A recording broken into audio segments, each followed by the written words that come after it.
This story was sent to me anonymously. I didn't notice it at first. It was just another pair of headlights on a nearly empty highway.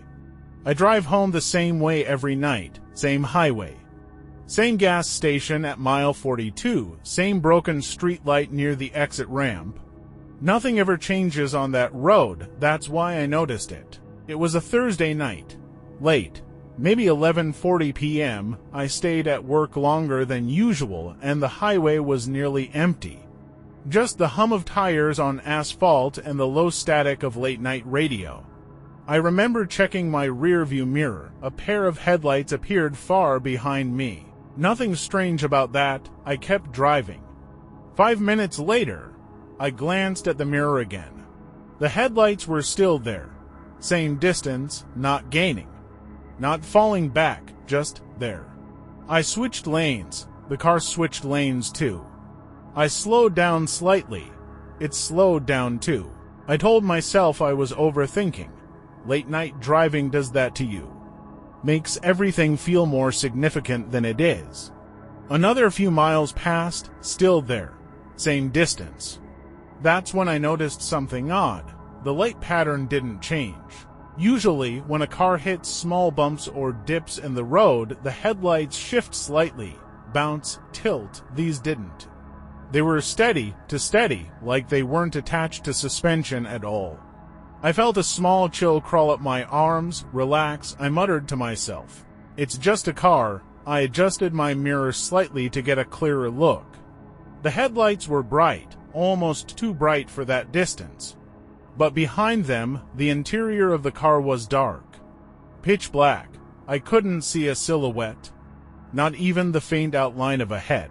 That's normal, I thought. Tinted windows, still. Something felt off. I decided to test it. I signaled and took the next exit unexpectedly. Most people wouldn't follow a random late-night exit unless they needed it.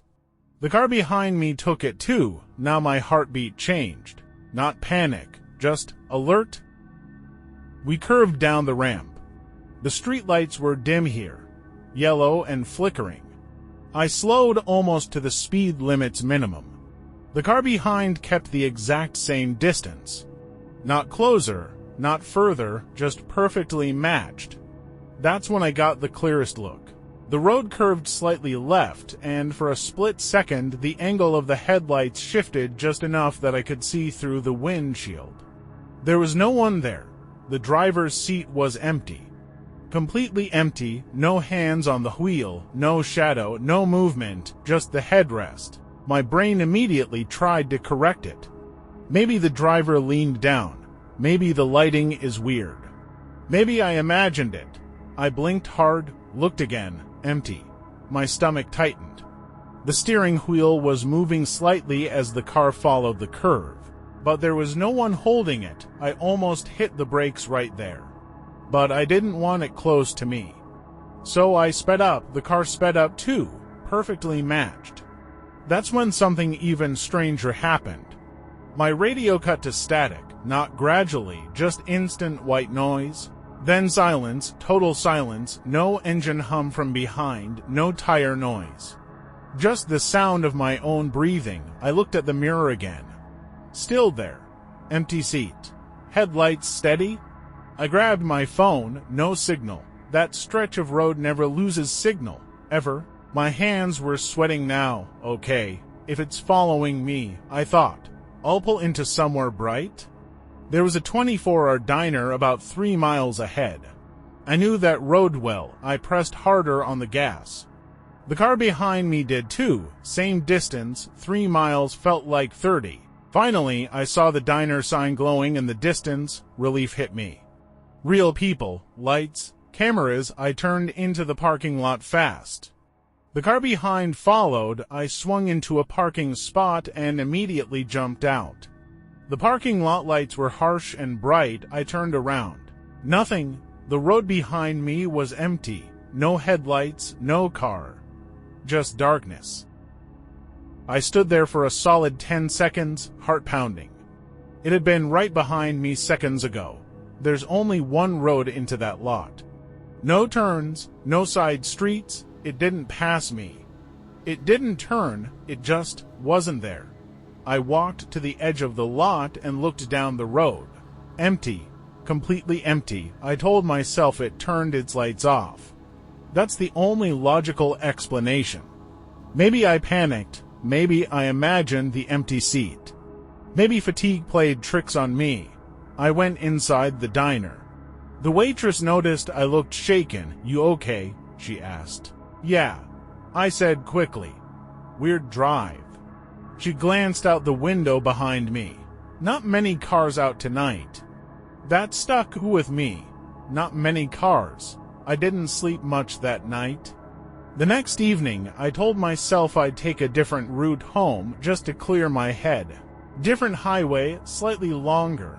Around 11:30 p.m., I merged onto the new road. Empty, quiet. 10 minutes in, I checked my mirror out of habit. Headlights far behind me. My stomach dropped instantly. Same brightness, same distance. I switched lanes. It switched lanes. I slowed. It slowed. My chest felt tight. "No," I whispered. I didn't take any exits this time. I kept going straight toward the city. More traffic, more lights. But the road stayed strangely empty. I adjusted the mirror slowly, carefully. The car behind hit a slight curve in the road. For half a second, the headlights angled differently. And I saw it again. Empty driver's seat. No one. The steering wheel moved slightly as the road curved. No hands. No shadow. Nothing. That's when I noticed something I hadn't before. The license plate, it wasn't a normal plate. It looked blank, no numbers. Just a pale rectangle. I felt cold, really cold. Then something impossible happened. The headlights blinked off. For 1 second, total darkness behind me. Then they turned back on, closer, much closer. I gasped and hit the gas pedal hard. My engine roared. The car behind matched perfectly. Same distance again, like it didn't need to accelerate. Like distance didn't apply to it. Tears blurred my vision. I wasn't thinking logically anymore. I just needed to get home. I took the next exit toward my neighborhood. If this thing was following me, I wanted it somewhere familiar. Streetlights reappeared. Houses, parked cars. I turned onto my street. The headlights turned too. I pulled into my driveway fast and killed the engine. The headlights stopped at the end of the street. Not approaching, just waiting. I sat frozen. Hands gripping the wheel. The car didn't move. Didn't blink, didn't leave. Just idling at the end of the road. Then, slowly, its headlights shut off. The street went dark. I waited. 5 seconds, 10, nothing. I stepped out of my car. The air felt heavy. I walked halfway down my driveway and looked toward the end of the street. Empty, no car, no engine sound, no tire marks, nothing. I didn't tell anyone. Who would believe me? But here's the part that made me finally decide to share this. 2 days later, I checked the security camera on my driveway. I don't know why I hadn't before. The footage showed me pulling in. It showed my car. It showed the street. But there was no car behind me. Not on the road. Not at the end of the street. Nothing. I watched it 3 times. I clearly remember headlights. I clearly remember it waiting. But the footage shows I was alone the entire time. Now, I don't know which is worse. That the car had no driver, or that maybe there was never a car behind me at all.